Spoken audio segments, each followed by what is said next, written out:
Hello, everyone. This is Kate Stillman with the Yoga Healer Show, and I am honored and delighted to spend the next hour with my teacher, Craig Hamilton of integralenlightenment.com. I first found you through What is Enlightenment magazine. I was a reader, and I started noticing who was writing and editing, and that's where I would notice that I liked the articles that were connected to your name.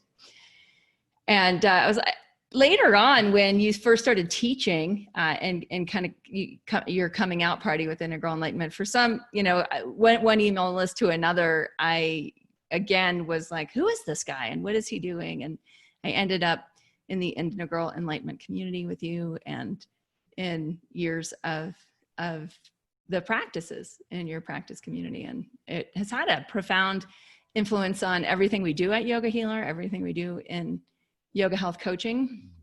We created a ground rules for dynamic groups that was very similar to your guidelines for what was it for evolutionary partnerships and what's it called? Principles of evolutionary culture, guidelines for evolutionary partnership. Yeah, we've had a lot of different variations. And we just rewrote a new one yesterday for our chat in forums. And it's like this whole, like, how do we want to show up together and what's possible? And for those who don't know Craig's work or integralenlightenment.com, even your history is really fascinating. And I'd love for you to talk a little bit about your depth of practice as a spiritual seeker and as a spiritual teacher. And, one of the things I wanted to get into a little bit is like the trend in spirituality that's arisen since like long since you were probably one of the earlier people in that call to awakening, and now it seems like it's a bit exploded in New Age culture. But you were in a very serious community, experiential community for years, and so I'd just like to just as an intro, talk a little bit about what brought you into the path of awakening and depth of practice. Sure. Hi. Hi, everybody, and nice to be with all of you and hang out for a little bit. Well, there's a lot of pieces in there, so I look forward to talking about all of that. I suppose in terms of your question about where I got started, I was somebody who, from a fairly early age, started to have what I would call a spiritual impulse, or an impulse to awaken, an impulse to go beyond. I don't know where it came from. I wasn't raised in a religious family. I was raised in a West Coast Unitarian family, which for any of you who know Unitarianism, it's largely a lot of people wanting to get together with each other not really in a particularly spiritual or religious context, but more in a sort of social context, and a lot of belief in social change and social justice and making the world a better place in a kind of semi-religious context. So my parents were not quite atheists, but pretty close. But I started feeling like there was something more probably around age 12. By age 16, I was starting to experiment with meditation and reading books about Eastern philosophy and meditative practices. And I had my first kind of spiritual opening or experience in my teens and when I was 16. And then that continued to unfold. By the time I was 18 or 19, I was, really meditating very seriously and trying different approaches. And, in my early 20s, I traveled to the East, and did a lot of meditation in monasteries in Thailand initially, later went to India several times. So, I followed this path that a lot of people that are seeking today, a lot of people have followed in different ways.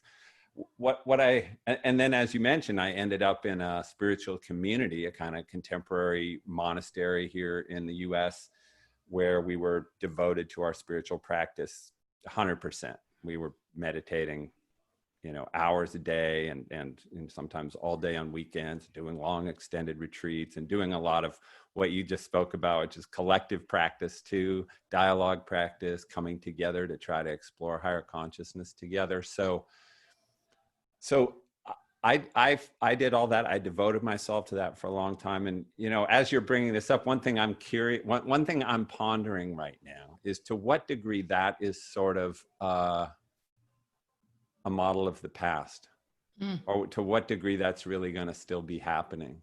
It's kind of there was a period not that long ago when there were a lot of gurus from the East coming over, and there were a lot of Americans and Westerners pronouncing themselves as gurus and gathering communities. And there were a lot of people willing to leave their world behind, leave behind their careers, maybe not pursue family life and just go and devote themselves to spiritual practice intensely, and now I've been teaching. I've been outside. I haven't been in that kind of community context for about 15 years. I've been out teaching this, and when I left that kind of laboratory environment, my goal was to come out and bring everything I had learned out into the world. And how do we live this in our normal lives when we're not in a evolutionary petri dish, and we're not removed from life, but we're right in the middle of it. And and as I look around now and at the people who come to my programs and all of it, I kind of think, was that just a moment in time? Is it really, do people really feel drawn toward that anymore? I don't know, but you just don't see it the same way you saw it a decade, 2 decades, 3 decades ago. The mass groups of people going off to live together with their teacher and kind of bash up against each other's egos and, kind of really grapple with their own transformation in a very intensive collective context.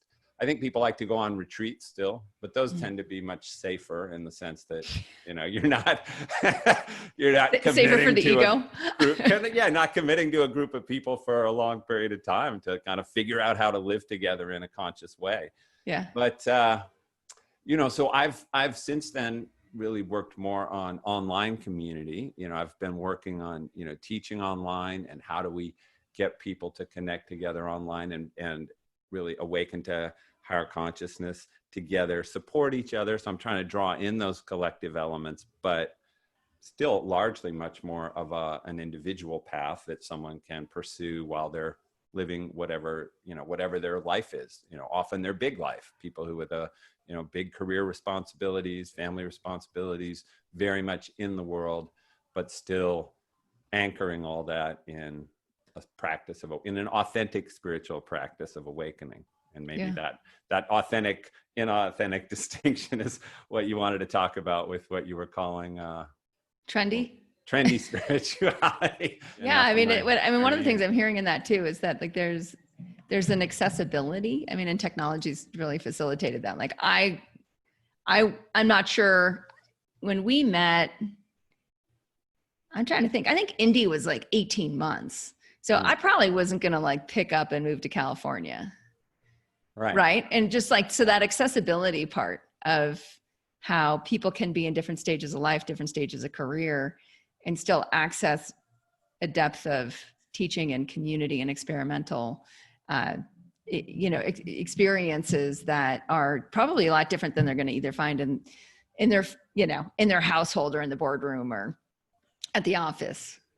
And so maybe what's happening is like, while people aren't able to necessarily, or not able to, but maybe just not choosing to like go to India for 6 months or go, move to an ashram, that maybe what's happening because of technology is that we can actually bring more of the practices into our life at the same time as we're learning, or at the same time as we're in this co-participatory experience.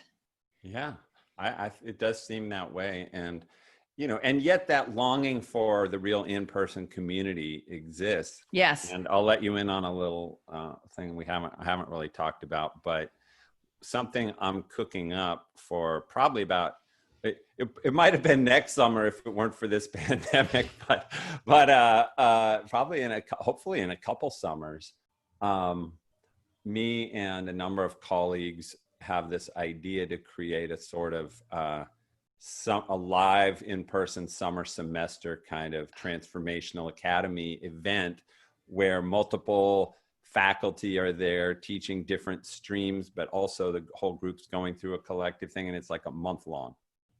Wow. So it's a month-long community experience, and maybe people could come for just 1 or 2 weeks of it too. You know, we sort of have weekly modules and then the full month experience. And but to create that opportunity for people to experience spiritual community, transformational community, in person, everything that makes possible, but without having to go join an ashram or a monastery and uproot your life.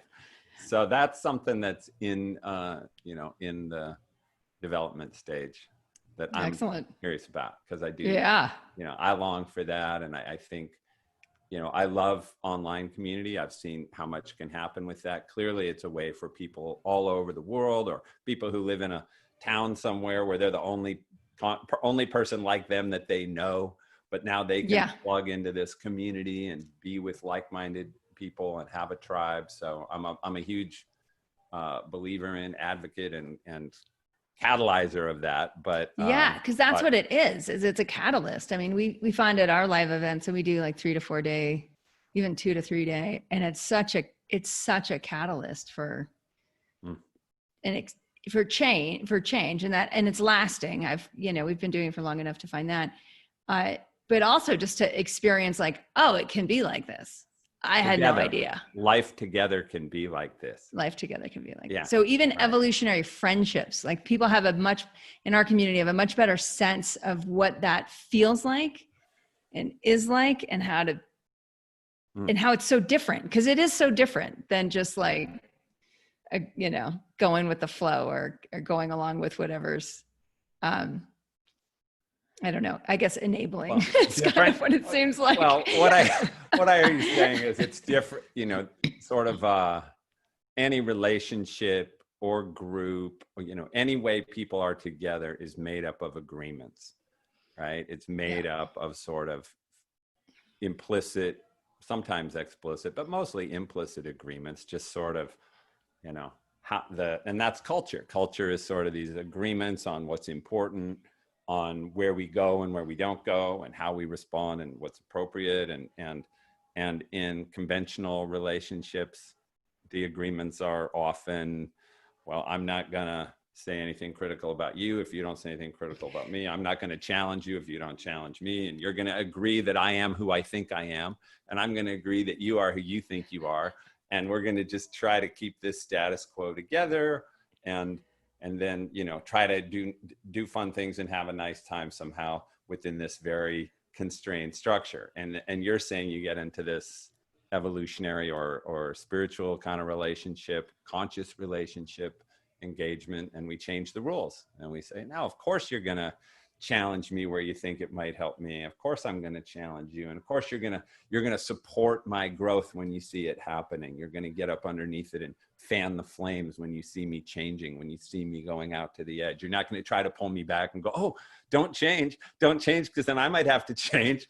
You're going to say, hey, change. Wow, I can feel the updraft. I can see you're going somewhere new. I want to support that. What's happening? What are you becoming? What are you discovering? And you're going to do that for me. And we're going to, just tear the lid off this thing and discover what it's like to co-evolve. It's a very different kind of relationship. it's kind of like black and white different. Yeah.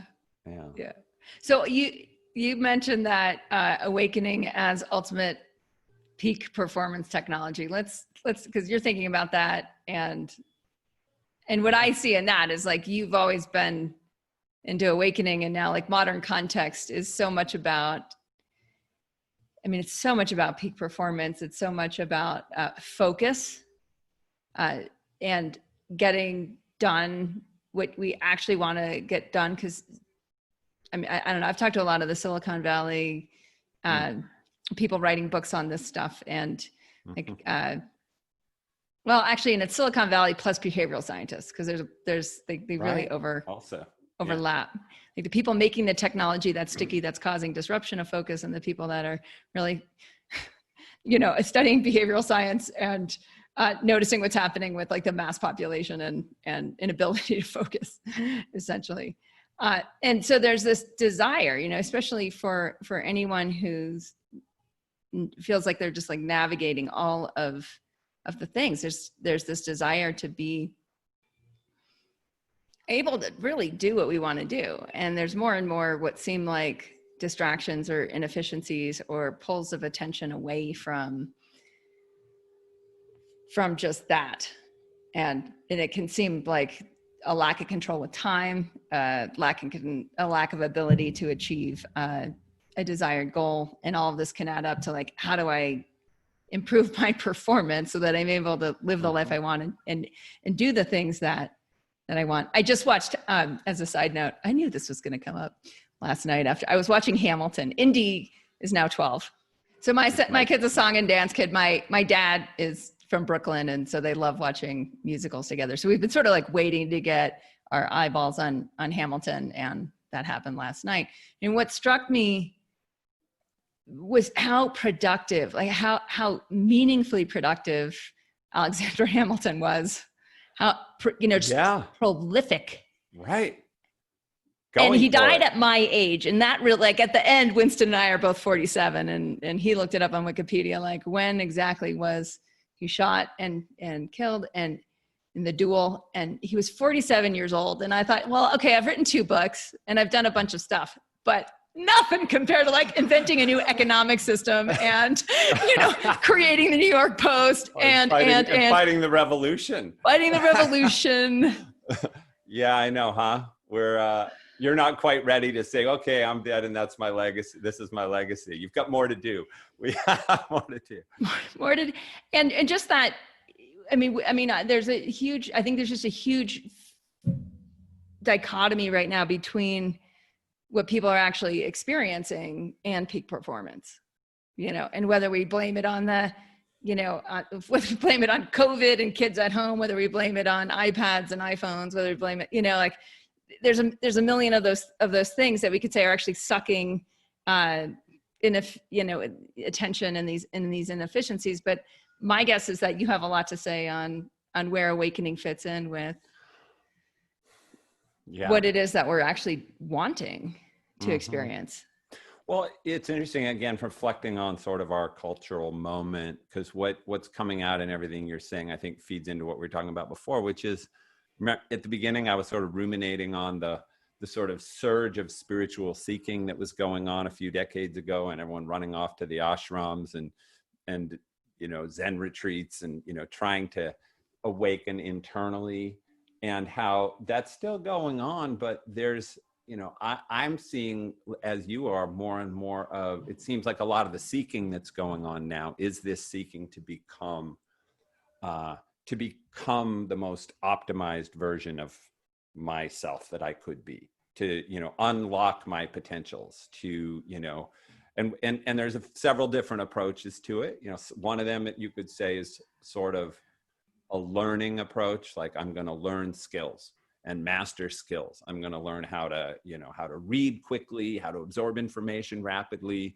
how to maintain my focus, and, you know, take appropriate break times at exactly when I should, because science shows that after 45 minutes, your attention starts to weaken. So I'm going to, you know, and all this getting mapped out so you can become the high performing person.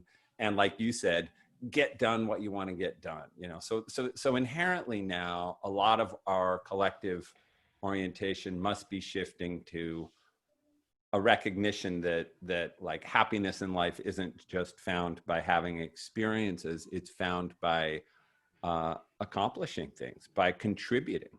I mean, I'm just thinking out loud about this, but it seems like inherently people are feeling like, okay, right, happiness isn't from just accumulating stuff. I think a lot of people have gotten that.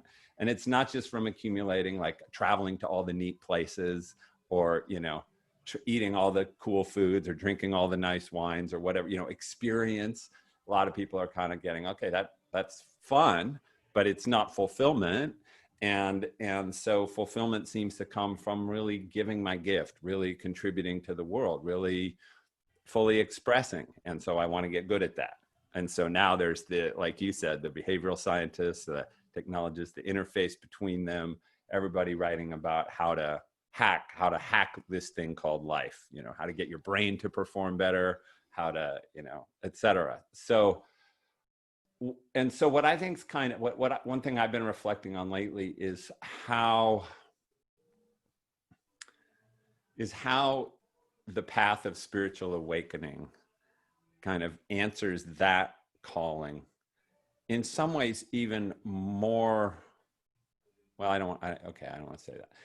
I was going to say in some ways more than it answers even just the calling for the traditional spiritual impulse, but I'm erasing that idea because I think, let's talk about both. So at the beginning of this conversation, you asked me, well, what got me on the path? And I said, well, early on, I started to have this impulse to awaken spiritually. It was a sense that there's something greater, that life is I'm not just this time-bound, skin-encapsulated ego person, that there's a much greater context. I would call it an impulse toward God or toward the sacred, a sense that there's an ultimate context of meaning in which my life is embedded, and I want to know that. I want to come to discover that, to live from that. And that's been my path, and it's been my path of awakening, and it's really what I teach. But I've been, and so until now, I've really been teaching, I think, mostly to people who share that, who feel I am, I want to know my essence. I want to know the essence of reality, and I want to come into right relationship with the whole. I want to become someone who's really living in alignment with what's true, what's important, what's meaningful, what's real, and not just the conditioned programming of society and how I've been taught to be. I really want to, know my soul and live from depth. So that's kind of been traditionally what the spiritual path was about, and it's everything I've been teaching is about that. And yet, as I look out on how many people are currently trying to figure out how to live an effective human life, which is what we're talking about right now, it's a little different inquiry. It's not as much of an internally driven inquiry. It's not so much like I want to, it's probably totally an externally driven inquiry, right? Maybe, or maybe it's a bit of a mix. I would guess for a lot of people, it's somewhere in between, maybe. But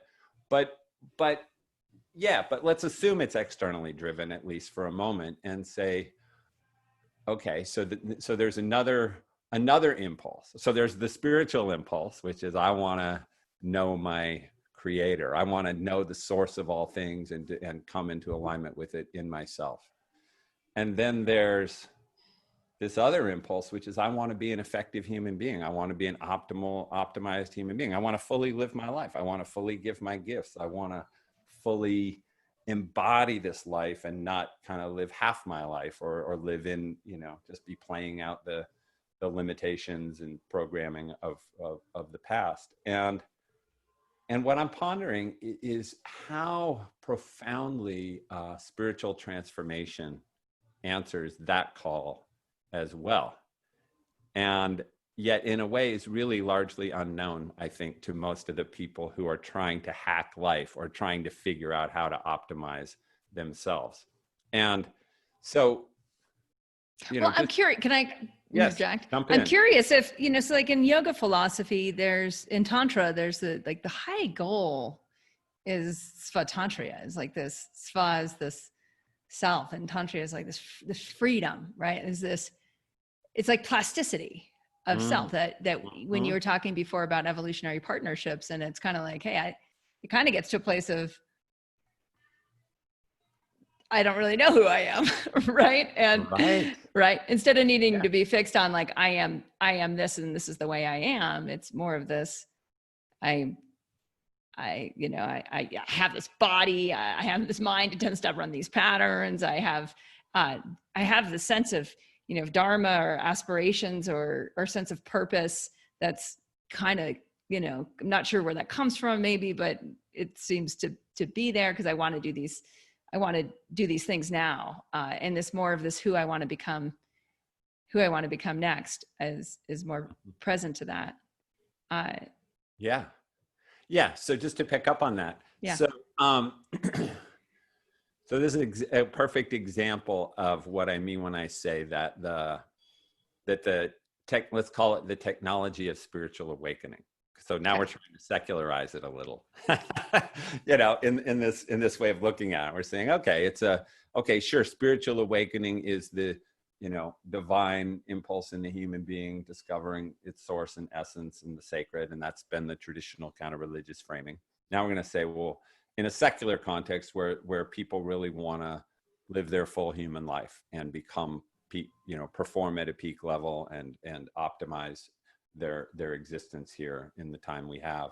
So so what you were talking about is a perfect example of what I mean by that. So if we want to say, okay, there's each of us in our somewhat suboptimal performing state, and then there's each of us with our potential to perform optimally, whatever that, you know, we'll stay high level. So if each of us just takes a moment to imagine ourselves at our fully optimized potential way of living, the question is, well, what stops that and what obstructs that?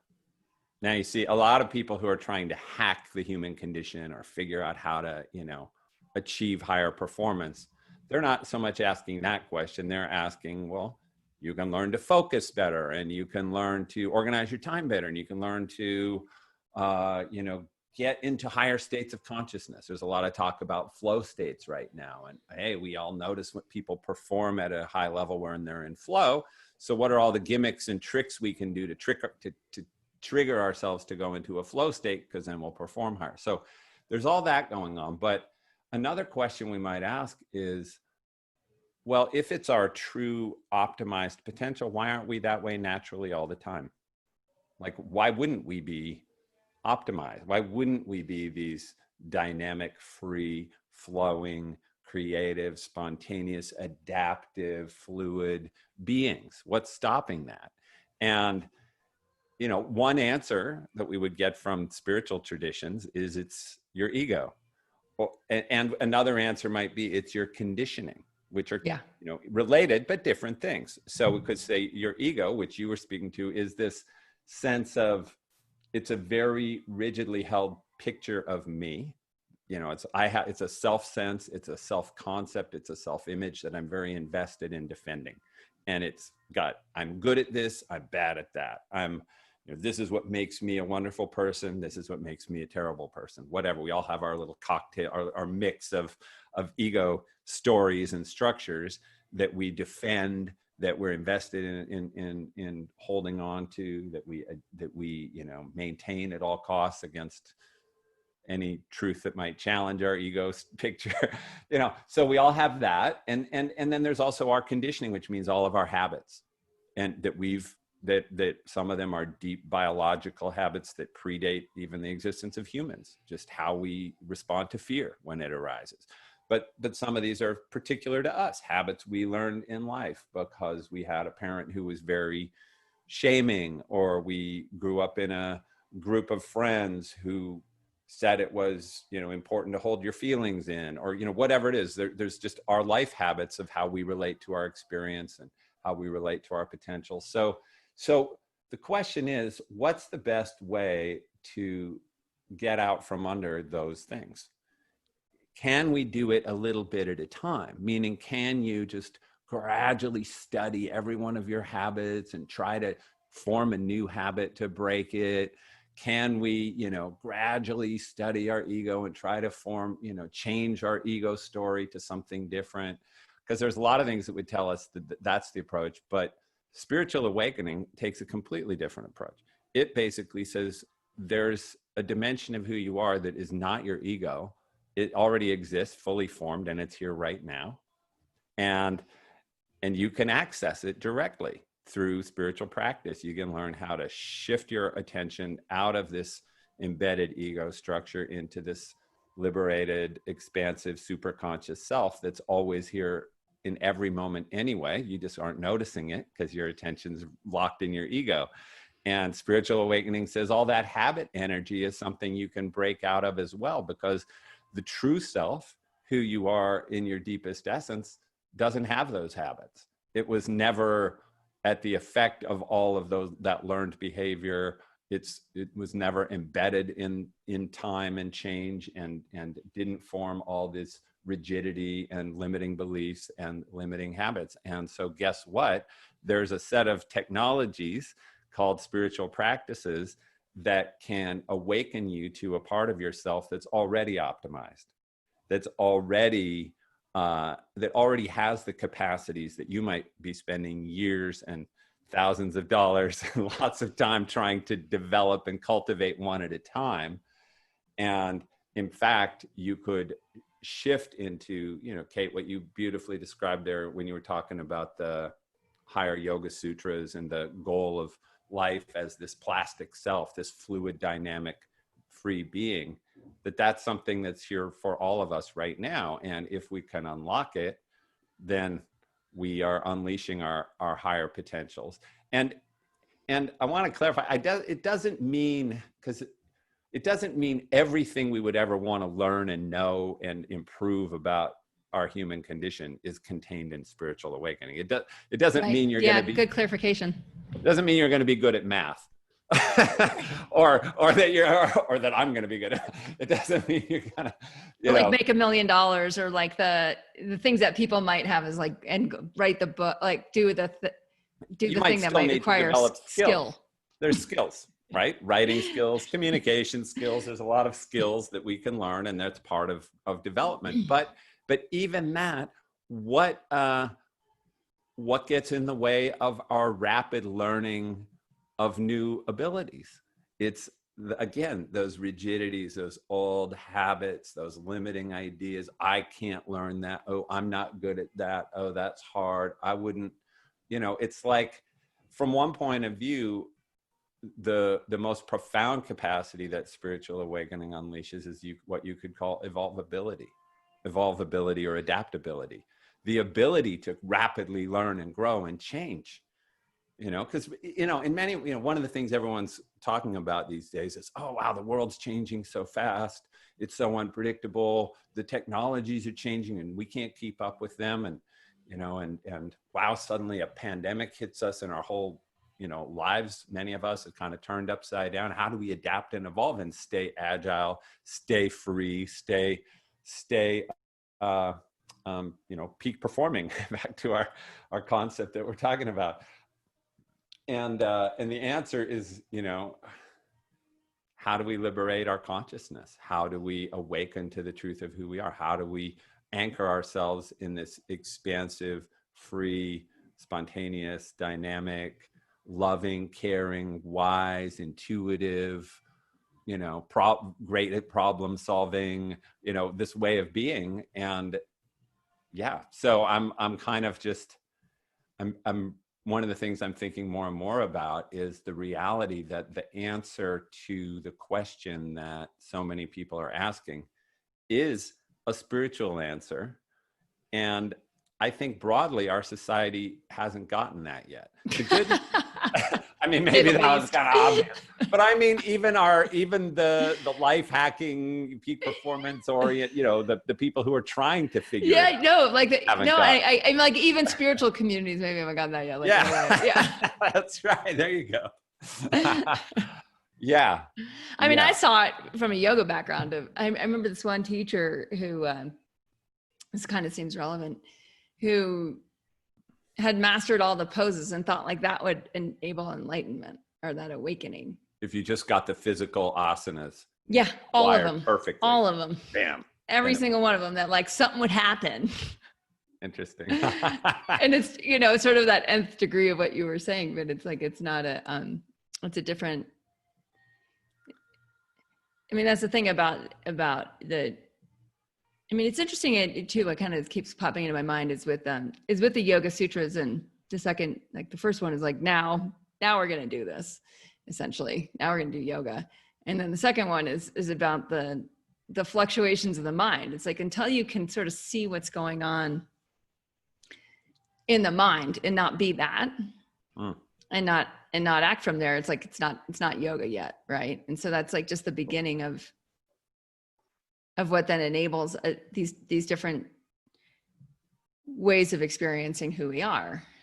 So we're just not in that locked in yoga, we might say samskaras, or like the ruts of the personality, or the ruts of the mind, or the ruts of how we're using our awareness in the same way, instead of tapping into using awareness or experiencing awareness in other dimensions that allow much more connectivity. And I mean, the other thing that really came up when you were speaking was like what Deepak Chopra, I think he was calling like synchro destinies. And when you were talking about like our ability to our evolvability, our ability to evolve and you know what, learn more, better, faster, deeper, more appropriately. Sometimes we get confused about what it is we're actually trying to learn, and we learn the wrong thing. If that doesn't actually, like, wasn't what we were really looking for. I see that a lot. But how in different planes of consciousness, we're able to sense things in totally different ways, including receiving, whether it's other people or resources or skills or ability to like learn something in a different way than we maybe have in the past, that can be otherwise really closed off in that more like goal-oriented pursuit that you were talking about before, like the more of like the doing, constant doing to be better. Right. Well, what you're talking about is what my wife Claire Zammit means by feminine power. This is kind of her whole teaching is really about, like, the distinction you were just making is kind of what she would call the distinction between kind of masculine power or a masculine way of achieving goals, or a feminine way. And she doesn't mean boys and girls. She means masculine and feminine in the archetypal sense. But, you know, there's one orientation to, and I'm glad you're bringing it up because it's just a further distinction on this point, because there's an orientation toward getting done what I want to get done that says it's all going to come from me. And I'm going to become a powerful individual force who can harness my will around my goals and be strong and clear and smart and make good decisions. And it's like, I'm going to come up with a plan and execute to my plan and achieve this great goal. And there's a very, kind of masculine thrust kind of force to that. And that is part of how we get things done. That's like kind of half the picture, right? There's a lot of things that, you need to kind of approach in that way, broadly speaking, in this world. And on the other hand, there's the reality that a lot of the things that we care about most and that are most meaningful in life, and also our greatest creativity and contributions and kind of fullness of life, you can't really approach in that way. And you need to approach from a place of receptivity, of openness, of not knowing, of not having a plan, of being innocent and receptive and kind of leaning into, well, what's life showing me? What's life bringing me? What are the opportunities inherent in this moment that I'm not even seeing because I'm focused on the problems and the challenges that I have to overcome, as opposed to what potentials might be here that I can't see. And you brought up other people, people. You're someone who's generated a lot in your life. And I'm sure if you look at it, part of it's come from having a plan and being focused to your plan and all that. And probably a lot of it's come from places you didn't expect, or certain relationship that you were open to that then opened a door to maybe a whole nother avenue of teaching, or a whole nother way of reaching people. Some article you read or some podcast you listened to where a new idea came in and you went, I never thought of it that way. And you kind of acted on that. And, people you work with, your team, and everything they've brought to the work. And, so it's sort of like, really anybody who's up to big things and trying to generate and create in the world discovers that, we do it together. We're influenced by each other. I think a lot of knowledge, if you will, doesn't really live in the self. It lives in the collective field. It's, being wise isn't about accumulating a lot of all the perfect important knowledge and holding it in, somehow in here. It's being someone who's picking up on all the signals from others, from your body, right? Your body has a kind of somatic knowing if you can listen to it. Your heart has a kind of knowing. Emotions are a form of information. And then beyond that, there's an intuitive knowing. et cetera, et cetera. And all of these kind of knowing faculties getting optimized is what makes us a wise, clear, really super intelligent human being. It's not your IQ, although it's part of it. Your IQ is part of it. So, yeah, it's another good example of kind of, again, is that something? So here's the question, and back to this point.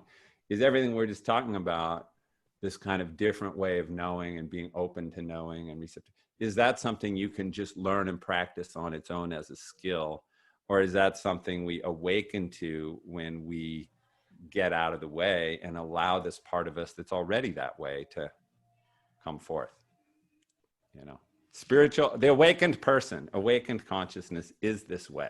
So to bring it to, so the way I'm teaching mostly these days is I'm kind of trying to reverse engineer awakened consciousness. So reverse engineering, the idea of reverse engineering, for anyone who doesn't know it, it's what technologists do to steal each other's technology. So like if the Russians develop a special bomb or a special aircraft, and then it crashes in the ocean near our shores, our military runs and grabs it and takes it apart and says, how do they build this thing? What's it made of? And they analyze it so they can copy it. Or, if Apple releases the new smartphone, the Samsung people run and grab it and take it apart and try to hack, so that's reverse engineering. You take something that's fully formed, take it apart to figure out how it was made so you can reproduce it. So I'm saying I'm trying to reverse engineer awakened consciousness. So awakened consciousness shows up in a certain way. A lot of the ways we've already been talking about. Very free, very open, receptive, fluid, dynamic, creative, not grasping on tightly, not having rigidly held ideas and beliefs, able to surrender and let go. There's all these natural ways awakened consciousness shows up. Then the question is, can we practice those ways directly in order to open the door to awakened consciousness instantaneously? So that's what I call the practice of direct awakening, which is mostly a meditation practice. It also has a daily life component, but it's kind of, how do we get straight to this? If we want to do practices to become that optimized human being, how do we, do we just do some technique hoping someday we'll awaken, or can we practice being awakened from one moment to the next? My answer is obviously yes. Yes. We can. But, my experience with you is also yes. Hi, it's Kate with Yoga Healer. Most of my life I struggled with body weight. I'm a Pitta Kapha constitution, which means with the Pitta part, I have a strong appetite. And with the Kapha part, I love eating, and I love that feeling of feeling full. There's a very simple habit I learned, but it took me a longer time to learn than I find it takes me to teach other people. And this is the habit of intermittent fasting. I wrote a guide on it lately, and it's at yogahealer.com/intermittent-fasting-guide. And it's a 60-page ebook that I've designed after guiding hundreds of people into the habit of intermittent fasting for their body type. So if you're a Vata Pitta, or if you're a Pitta Kapha, or you're a Kapha Vata, you're going to find much more specialized information how to make the transition into intermittent fasting in a way that's going to be the easiest way for you. Now, the yogis have used meal spacing or rhythmic eating or intermittent fasting, it's all the same thing, for eons, literally for 4 millennia. The reason the yogis would use intermittent fasting was because they found that it shifted their system into rest and digest mode. When you're in rest and digest mode, you're not in fight or flight. So if you're trying to actualize bigger goals, you want to be in a calm, steady, focused state of mind. That's one of the big reasons I transitioned into intermittent fasting, growing a global organization, leading the team, leading my course members, being a mother. All of these things required me to step into another level of intentional living, of focus, of deeper sleep, of deeper rejuvenation. And I found that intermittent fasting, it not only checked all those boxes off, but it also checked off this underlying perpetual war I was having with my own appetite and desire to eat a lot. Through intermittent fasting, I'm easily at my ideal body weight. I'm able to focus. I'm stronger when I ride my bike for hours up mountains. In the intermittent fasting for your body type guide that I wrote, I'll talk to you about how to make the transition and how to use intermittent fasting for people of different ages, whether you're a teenager, a young adult, a middle-aged adult, or you're in your elder years. There's also information on socializing. Like, how do you socialize with intermittent fasting? What does that start to look like when you're eating on a different schedule than maybe the people that you spend the most time with? I really walk you through all of the lessons learned I've had, not just in my own personal experience, but also guiding hundreds of other people in my Living Ayurveda course and in my body course into intermittent fasting. The guide is only $5.70. I made it super affordable. So you're not making a choice between whether you should buy this guide or not. It's simple. You can read it online. And what you're going to find is that if you want a little bit of extra support, you'll be invited into the intermittent fasting course at a greatly reduced price. In general, just start with a guide. It really is my brain dump of all that I've learned in the years of intermittent fasting and how I can be at my ideal type, how I can be at my ideal body weight, how my clothes fit me better now in my 40s than they did in my 20s. What you'll find through the intermittent fasting guide is you'll get to know more about your metabolic type. You'll get to know more about intermittent fasting, but you'll also understand more about why the yogis have used this habit for so long and how you really have two operating systems, fight or flight or rest and digest, and how to decrease your stress through this very simple habit of intermittent fasting. So go to yogahealer.com/intermittent-fasting-guide to get your intermittent fasting guide. Namaste and have a great day. So I'm curious too about, there's a word in Sanskrit, this word purna, or it's kind of the word for fulfillment or fulfilled or just full, really full like the moon, right? And that's also a state of awakening. Fullness. So it's like completeness, like the moment's already complete. So that's where the non-grasping comes from, right? Because it's like already fuller than the full moon. Beautiful. Full, right? Yeah. Purnatva or Purna. And so what I'm curious about is like with the peak performance conversation is like, what are we chasing? We being whatever, modern human beings, when we're chasing peak performance, like are we chasing what we think is something fulfilling as a result of that peak performance? Whether it's the $1 million or the car or the book or the healthy relationships or like whatever it is we're trying to optimize. I'm just trying to kind of help maybe, right? Right. And probably it's all over the spectrum, right? You've probably got people who are taking those courses and reading those books and trying to do the life hacking because they think that they're going to have $1 billion and all the cool stuff that they ever wanted, and that's going to make them happy. It's probably some who are there.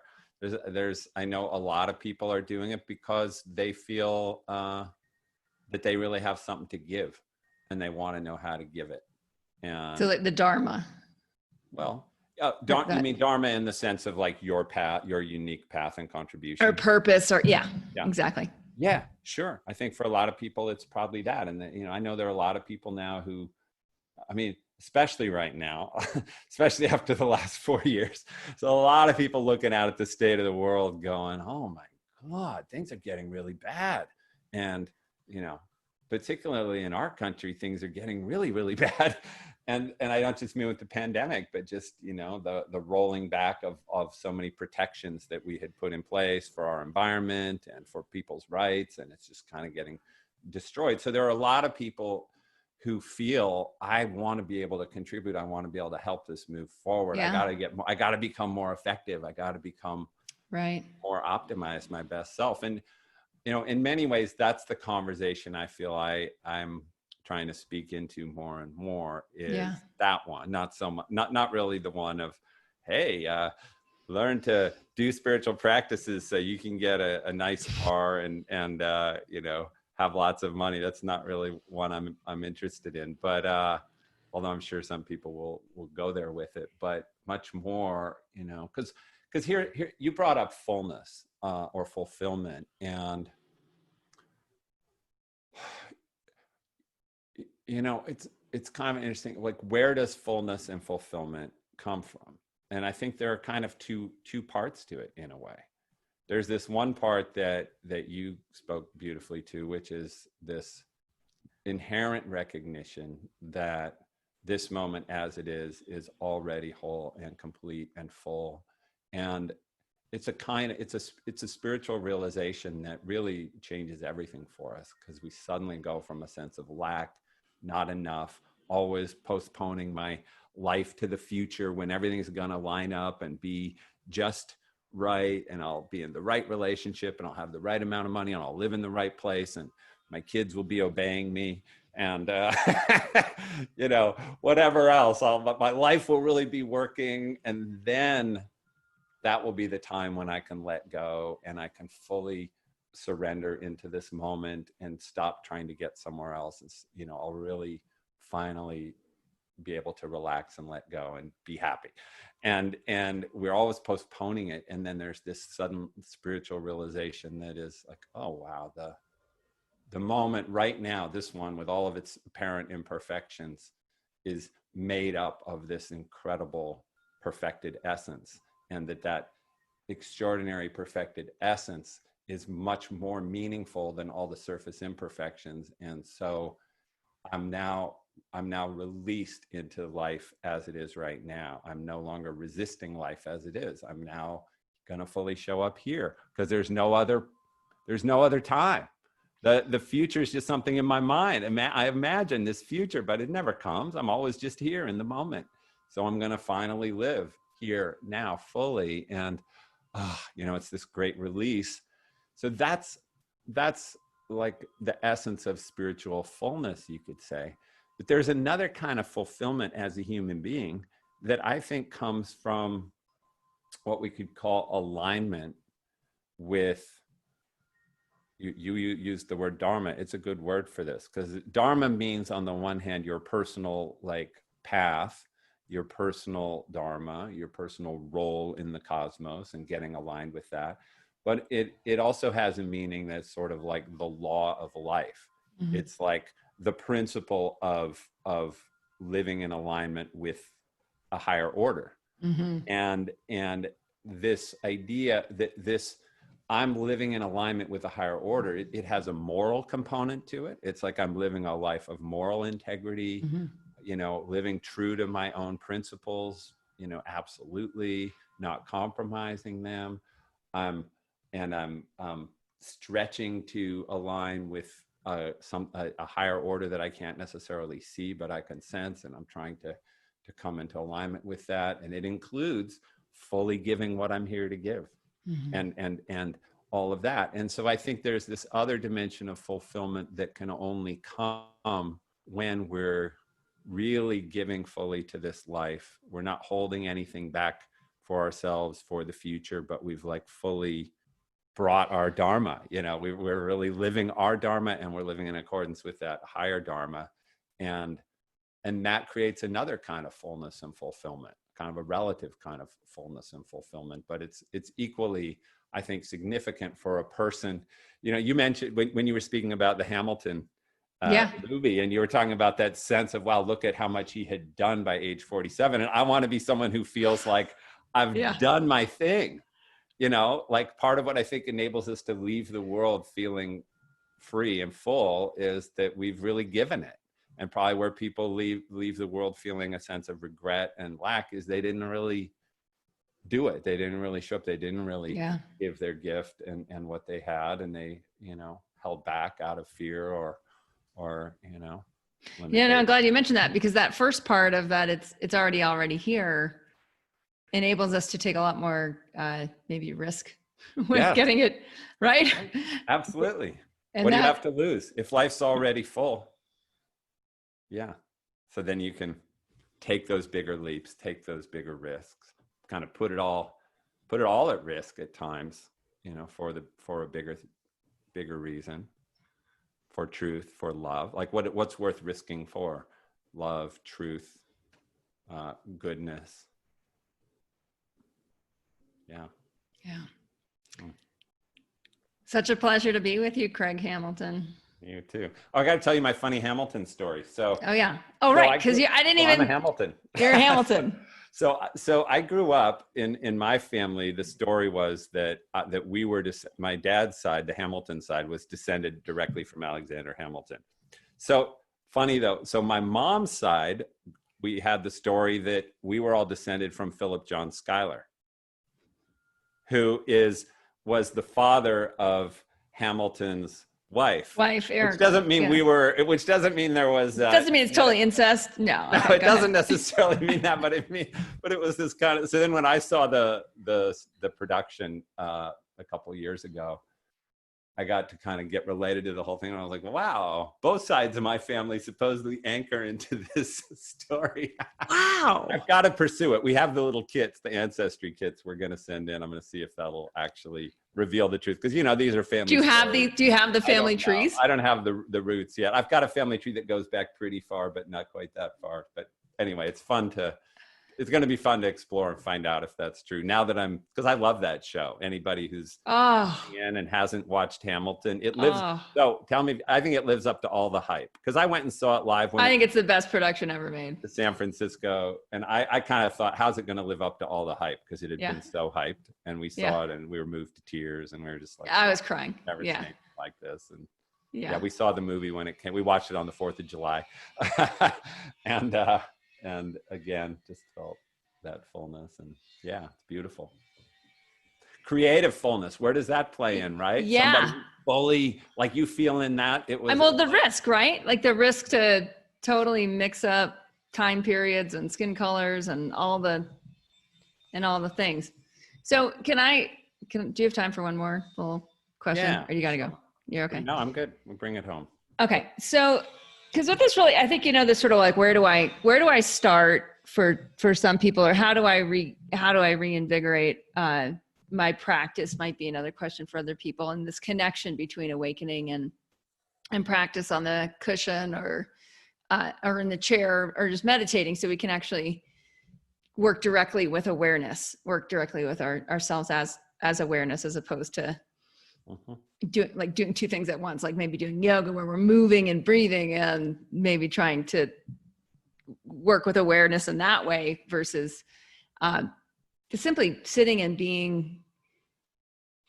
And I guess my question in here, where I'd just like you to just talk a bit about, is with what I'm calling the COVID fear, right? Okay. This people that are like watching the news a lot and really in a state, maybe low level chronic state of anxiety, which really does disrupt the immune system by disrupting the nervous system and creating a underlying I'm not safe experience. And maybe how, living in this world now that's VUCA, that's increasingly volatile, uncertain, chaotic, and ambiguous. And like, this is, potentially just what is for however long it is for. Can you just give maybe some suggestions or advice into how to use how to use meditation as a place to tap into awakening? Yeah. Well, first I kind of just want to respond to the first part of what you were saying there, which is just that, is there a place, what's the significance of just really sitting still and meditating, as opposed to trying to bring awareness to through different activities, including yoga or daily living. And I'm increasingly convinced, and that's coming from someone who's meditated. But you were already convinced. Okay, I've meditated for 40 years now. So I think I read somewhere when I was prepping for this, there was the number of hours, and it was in the 14,000 or something. 17,000 hours. 17,000. Someone asked me, and I thought, gosh, I don't know. So I counted it up, hour by hour. No, not hour by. Year by year. 17,000 hours. I put it together, but I'm becoming increasingly convinced that there is a piece, that real quiet, still sitting meditation brings, that's very hard to get in any other way. Now, and you know me, I'm someone who teaches spiritual practice in a lot of forms, self-inquiry and risk-taking and all kinds of things that are very dynamic and engaging. But even verbal in groups and yeah, and dialogue and journal writing, all these pieces. But the thing that sitting meditation offers us that it's very hard to get in any other place is it's like a completely safe environment to do really radical things with your consciousness with no potential consequences, really, no potential negative consequences. So the kinds of meditations I teach, like I said, are what I call direct awakening. It's like take one of the core natural kind of attitudes or dispositions or postures of awakened consciousness and practice it for half an hour in meditation. So that might be something like, let everything be exactly as it is right now. Don't try to change a thing. And that sounds kind of simple. Well, okay, sure, I'm just sitting still. I'm going to not try to change anything. But then you see all the ways that you're trying to have a certain feeling, or I should have an itch. Well, it might be that, but it might be I feel a little tension, and that's not right because I'm meditating. So I need to make the tension go away. So we're constantly trying to engineer and control our experience, even when we sit still. And so doing a radical practice of not trying to change anything, not trying to control your experience, not trying to make anything happen, just letting everything be, all your feelings that you might have, whatever your mind's doing, you're not trying to suppress your thoughts, you're just letting go and letting be, is actually an incredibly challenging thing for most people to do when they really try it. Maybe for a second they can do it, but then try to do it for a few minutes, try to do it for 5, 10, half an hour. Pretty soon you realize, oh, I'm just all over my meditation. I'm constantly trying to do something, make something happen, and, judging my experience and, all of this. And so, but that radical practice of letting things be is a practice of sort of, it's kind of anchoring yourself in, or planting your stake in, that contentment we were talking about before, that sense that, okay, that fullness that says, no, this moment as it is okay. And I'm going to take the stand for this half hour that the moment is okay with me, no matter what it brings. Now, that isn't really something you can do as easily in your life, because life needs us to respond. Not everything going on in the world is okay and just needs to be left alone. It needs our intervention. It needs our guidance. It might need our strong, fierce, intervention, who knows? So, but when you're just sitting still, you can go all the way with that practice of letting go and letting be. What can happen in your consciousness if you do that, even for a few minutes? I mean, honestly, if anyone listening here right now, if you can let everything be for 5 minutes of your life, it might change your whole life, because it opens the door to this profound super consciousness that we normally can't see, because we're always in there kind of trying to control and manipulate and engineer our experience and direct our life. So, that's an example of a practice. Or I might give a practice of letting go of knowing, of just don't know anything for a little while. We're always trying to understand, figure out, interpret, make meaning. What does it mean? And you're bringing up this period of the pandemic that we're in, where it's it's objectively quite an insecure time. I mean, isn't it like, it's kind of amazing, because we saw movies about this decades ago. People were warning about this for a long time. And I remember reading these warnings, 15 years ago and 20 years, and it always seemed like, nah, okay, sure, it could happen theoretically. These are theoretical warnings, but we're totally prepared. There's an assumption, right? But the governments, of course, the health authorities are totally got this, and it'll never really happen like in those pandemic movies, and on and on. But and now we're in this time where it's just the daily news is kind of unbelievable. Particularly in our country, the skyrocketing case numbers, the ICUs filling up again, all these things, and it's it's probably one of the great tests of as you said, of our consciousness, of our ability to be with this in a healthy, conscious way. So I would say that I mean, I'm really encouraging everybody to meditate now more than they ever have, and to take it really seriously, because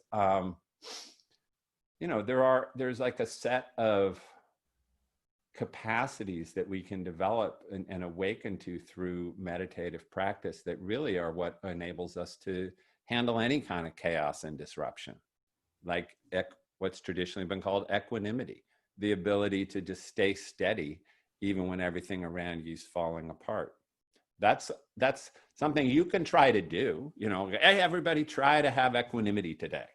You know, but it's hard. You can't really do it. It's not really something your ego structure you can't really have equanimity, just like you can't really have surrender from an ego. You know, you can't really be innocent and receptive. Your ego will never be innocent and receptive. It will never be surrendered and let go.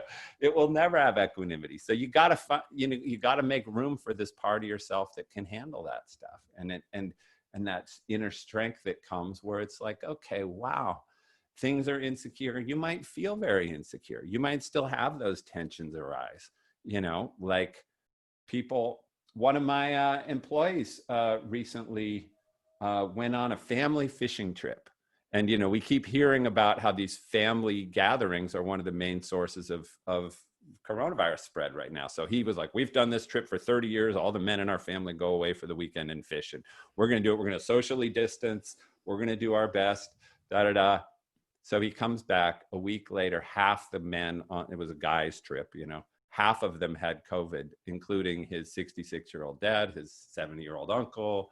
Like, someone brought it to the family gathering and they were trying, but my point is just, a lot of us are hearing about, you know, friends. Some of us have lost friends or family members, or know someone who lost someone. You know, it's coming in on us. It's not just in the news, it's in our lives. And that's not something we're ever really prepped for, you know, except, you know, people who've lived through times of war. That's probably the other, you know, time when people have had to live with this level of kind of daily anxiety and trauma. And it might get me. There's this feeling like it's in the air.